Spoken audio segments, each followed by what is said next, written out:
ពុងតែគេងក៏លឺសំឡេងទូរស័ព្ទរបស់ស្នេហាដឹងច្បាស់ថាគ្មានអ្នកណាក្រៅពីសង្សារខលមករាល់ព្រឹកប៉ុន្តែខុសពីរាល់ដងមិនមែនខលប្រាប់ថានឹកបែរជាប្រាប់ថាពួកយើងបែកគ្នាចាប់ពីវេលានេះទៅ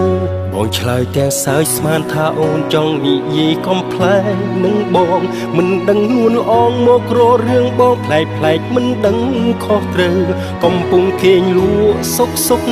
ង្សារខលមកសំបែកផ្លូវបងខុសវ័យទៅអូនសំបែកបងស្រ័យសួររកហេតុផលកំពុងតែគេងសុក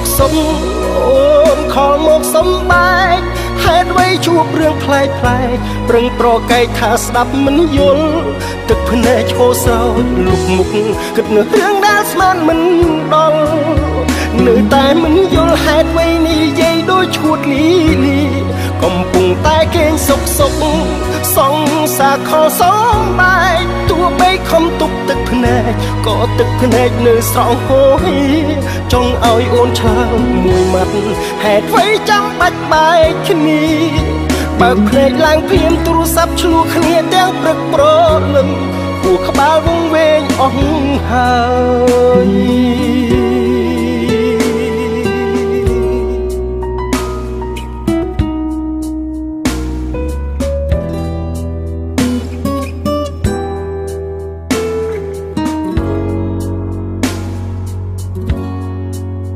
កំពុងតែគេងក៏លឺសំឡេងទូរស័ព្ទរបស់ស្នេហា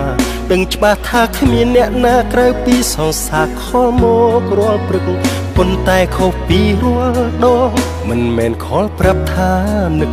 បែរជាប្រាប់ថាពួកយើងបែកគ្នាចាប់ពីវេលានេះទៅបងឆ្លើយទាំងសើចស្មានថាអូនចង់និយាយកំប្លែងនឹងបងមិនដឹងនួនអងមករករឿងបងប្លែកមិនដឹងខុសត្រូវកំពុងគេងលក់សុកសង្សារខលមកសំបែកផ្លូវបងខុសវ័យទៅអូនសំបែកបងស្រែកសួររកហេតុផលកំពុងតែគេងសុកអូនខលមកសំបែកហេតុអ្វីជួបរឿងប្លែកប្រឹងប្រកែកថាស្ដាប់មិនយល់ទឹកភ្នែកឈោស្រោចលុកមុខគិតនៅរឿងដែលស្មានមិនដល់នៅតែមិនយល់ហេតុអ្វីនេះយាយដូចឈួតលីកំពុងតែគេងសុកសង្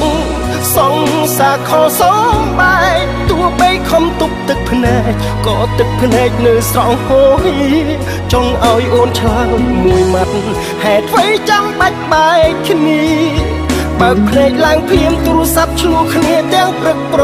លឹមកំពុងតែគេងសុកអូនខលមកសំបែកហេតុអ្វីជួបរឿងប្លែកប្រឹងប្រកែកថាស្ដាប់មិនយល់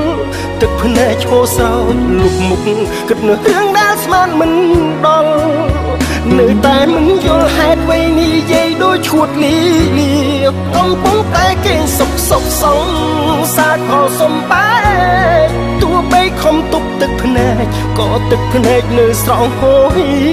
ចង់ឲ្យអូនឆ្លើយមួយម៉ាត់ហេតុអ្វីចាំបាច់បែកគ្នាបើភ្នែកឡើងភ្លាមទូរស័ព្ទឆ្លួគ្នាទាំងព្រឹកព្រលឹមពោះក្បាលវងវែងអស់ហើយ